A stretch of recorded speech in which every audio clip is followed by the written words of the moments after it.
مساء الخير، شلونكم اخواني؟ ان شاء الله تكونون بخير. شباب، قبل فترة صورت لكم بمقاطع اليوتيوب القصيرة مقطع سريع عن هذه الوردة، وحكيت لكم قصتها. هذه الوردة باختصار، هذه الوردة خلال فترة الصيف تعرضت لأقصى أنواع التعذيب. شمس حار، هواء حار، احنا من ندخل للحديقة نكسر أغصانها بالغلط، يعني الحيوانات من تعدي تأثر عليها وتكسر أغصانها، فاللي تبقى من عندها غصن واحد مثل ما واضح هو هذا الغصن. شوفه، هذا الغصن. طبعا هذا الغصن كان أطول من هيك بعد، يعني أطول وطويل، يعني هذا الغصن الوحيد اللي تبقى بها. فاني خلال يعني قبل شهر من شفتها، يعني الغصن مالتها هذا بعد الغصن الرئيسي بعده مالتها ما بيشي، وهذا منه بعده أخضر، فسمدتها سماد شي بسيط، يعني دابور يوريا. واستمريت يعني اسبوعين او 3 اسابيع تقريبا بديت اسمد بيها، فالحمد لله رجعت تنشط مثل ما واضح عندكم، وبدت تطلع نموات خضريه من كل مكان. يعني عندك هذا النمو الخضري منا، وواحد جوا، واحد منا، واحد منا، واحد منك، هذا بالخلف اذا تشوفوا. فالحمد لله يعني ما يست من عندها، انطيتها تسميد ورجعت. انا ادري بها يعني هي عايشه بعدتي ما بيها شي، بس هو لان الجو حار فاثر عليها. بالمناسبة هذا ورد جوري سلطاني.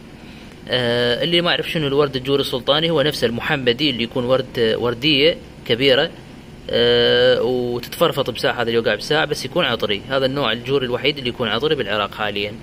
كان اكو سابقا انواع عطرية بالعراق منتشرة، ورد قديفة وغيره، بس هسه انتهى، يعني موجود فقط هذا السلطاني ويؤدي الغرض. يعني انت اذا تريد تزرع وردة جوري فازرع الورد الجوري السلطاني، لان هاي راح طبعا بالمناسبة هاي اذا كبرت يعني وعاشت راح تكون اشبه بالشجيرة، شجرة يعني ما تكون هيك صغيرة. هاي الاغصان كلها راح تكبر وتصير اغصان كبيرة، ويعني تكبر وتصير شجرة اشبه بالشجيرة. يعني بطول هذا تقريبا، شوف هذا العمود اللي هنا بطوله تقريبا، طول هذا العمود اللي محطوط هنا. طبعا هذا ياسمين احمر، اذا ما تعرفوا هذا نبات الياسمين الاحمر. بالمناسبة انا دا اسوي له ترقيد بهذه السندانة، غصن طلعته من الشجرة الام وحطيته بهاي السندانة على امل اللي يسوي جذور وافصله من الام وتصير هاي نبتة منفصلة.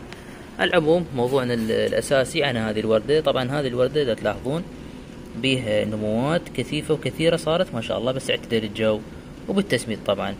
بس انت اهم شي من السمد بسماد الداب واليوريا خليك حذر، لان سماد خطير واحتمال ينهي لك النبتة. فانت خليك احفر داير مداير بعيد عن الساق، هذا الساق الرئيسي مالها مسافة هالقد تقريبا، واحفر داير مدايرها حفرة وذبلها شوية داب ويوريا. شلون ترش الملح هيك تمليح شي بسيط.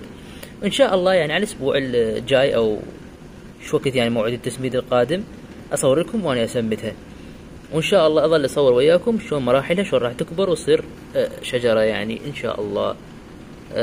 ما يموت الورد الجوري السلطاني، قوي ما يموت، حتى لو احترقت اوراقه، حتى لو احترقت الاغصان، وهذا ما دام جذوره سليمه ما بيها شيء. بس هو ليش احترقت يعني وتأذت؟ لان انا زرعتها مو بالموسم، من زراعتها خلال شهر الرابع او شهر الخامس. الورد الجوري ينزرع بالخريف افضل، يعني هيك اوقات من 15/9 الى 20/9 بالشهر تبدي تزرع الورد الجوري السلطاني، افضل الك واحسن، يعني احسن لك، لان الجو يجي ورا يكون خريف وشتاء، افضل ما تزرعها بشهر الثالث او بشهر الثاني يتلقاك الحار والصيف القوي فتموت.